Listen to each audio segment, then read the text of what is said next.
We'll get more to the full forecast later on the newscast, but tonight we want to give you a little insight into what we expect for this upcoming winter season, something we've done for years now. And so here's a look at the whole team breaking down the factors at play for 2017-2018. Well, it is that time of year where all eyes are on the upcoming season, winter. We've been issuing these outlooks each of the last 5 years. This is our 5th.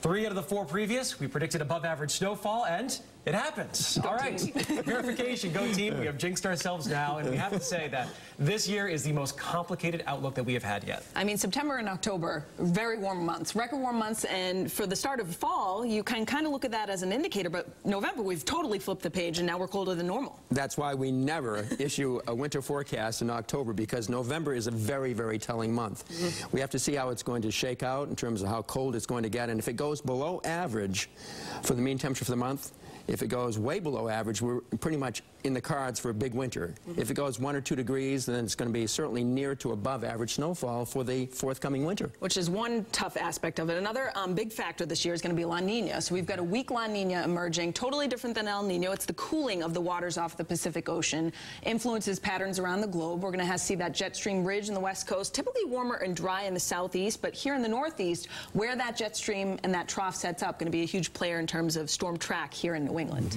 And La Nina, this one's tricky because on weak La Nina years, which that's kind of what it looks like it's going to be this winter, we sometimes have big jackpot snowfalls, and that was the case in 95-96, where Boston had the previous all-time snow record, and that was over 100 inches of snow. So that's something to keep in mind. But we can agree on at least it'll be warmer this winter. Yeah, if you average things out over the 3 months, then we think that, yes, things will balance a little bit on the warm side, especially as we look toward the back half of winter. That's where things should be a little warmer, much colder up front to start the season. I think a pretty good analog year, if you have a good weather memory, is 2007-2008. This was a year we got more than half of our snowfall in the first half of the winter, which is kind of what we're thinking about here.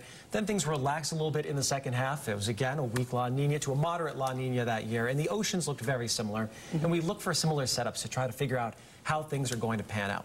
So we have really 4 main takeaways for this upcoming winter. And first and foremost, we think it's going to be front-loaded. And that means that our best chances for Arctic outbreaks, colder air, snowfall will be through the end of December or mid-January, and then things will start to get a little bit easier for us in the second half. I think a lot of us can agree, too, that the storm track is going to be a huge player here. With a track closer to the coastline, we may have some mixed precipitation events with some higher totals through the interior, but some ice storm potential, too. You remember back in 2008, big ice storm, and with the La Nina year, that will be something to keep an eye out for sure. But it looks like this year is going to be a good year for the ski areas. It really does. Not like 2 years ago when they got practically nothing. That was a crazy year.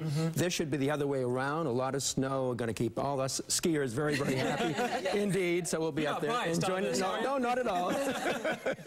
We need that. But March is always a tough time of the year. Last several years, it seems like a never-ending winter. Maybe not the case this year. We should have a more typical spring finally near March. It's nice. Actually, last year, we're lucky that it got cold in March because it got cold just in time. We're going to have another year where we lost all of our crops. Things were going to bloom too early. It put things back to sleep like they should be that time of the year.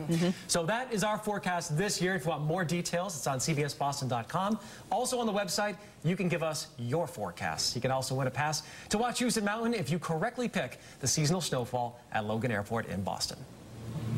And introducing... Look who just look who stopped by here. Yeah, at the tree lining.